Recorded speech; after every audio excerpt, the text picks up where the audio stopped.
Boom. Flames instantly swallowed Liu Ruyan. Ah! Two screams rang out. Everyone turned to look at Wang Manyun and Du Xiaomin, but I stared hard at Liu Ruyan inside the incinerator. Liu Ruyan's anesthesia must have fully worn off. I could vaguely see her mouth open, her hand reaching out.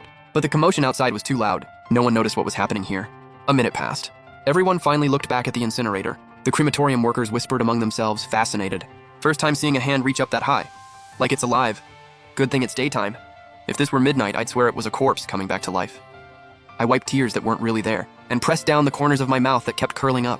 Then, pretending to be pitiful, I said, "My wife loved her mother-in-law the most. She must have heard her mom's voice and wanted to sit up one last time to see her." Then I wiped my tears toward the incinerator and said, "Honey, rest in peace."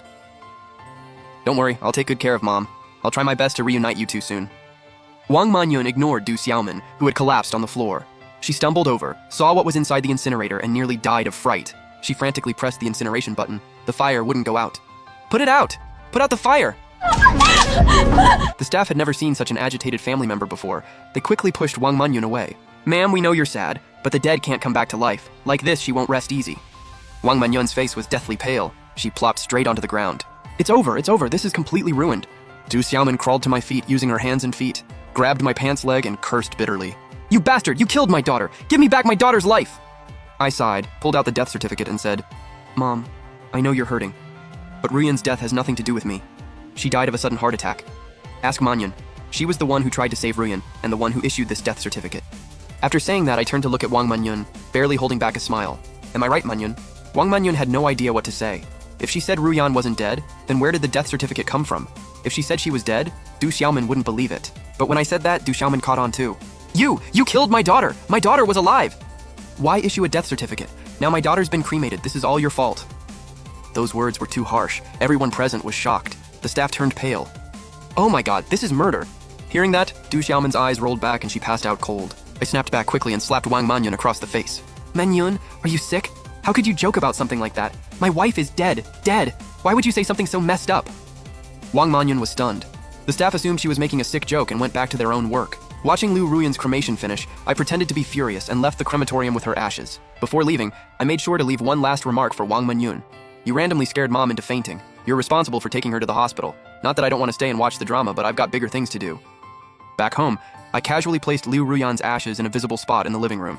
Then I immediately contacted a lawyer and started the process of inheriting her company and assets. In my past life, I was too grief-stricken. By the time I snapped out of it, the company was gone. If I don't act fast this time, Du Xiaomin will beat me to it once she wakes up.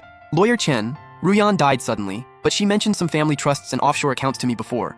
I want you to use every connection you have and figure out her real financials within 48 hours. On the other end of the line, Chen Jianzhang hesitated. "Mr. Lin, based on public records, Ms. Liu only has a few properties and a consulting firm on the verge of bankruptcy, plus tens of millions in debt, right?"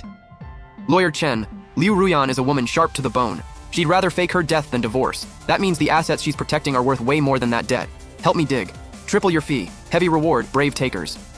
The next afternoon, I received an encrypted email from Lawyer Chen. Just as I suspected, Liu Ruyan used her so-called medical consulting company for long-term money laundering and asset transfers. Through Wang Manyun's doctor connections, she bought large amounts of illegal prescription drug formulas and parked them under several offshore companies. Even more ironic, I discovered a secret safe. The address was in that rundown garage. When I pushed open the rusty rolling door, the stench of mold hit me. In this corner I'd never set foot in during my past life, I pried open a hidden compartment. No jewelry, just stacks of cash and several crypto wallets. Tens of millions in debt? Liu Ruyan, you plan to let me struggle in hell with your debts while you flew overseas with millions in Bitcoin to play house with Ji Boyuan? I counted. Just the cash here was over 2 million. Instead of rushing to deposit it, I contacted the lenders Liu Ruyan owed the most.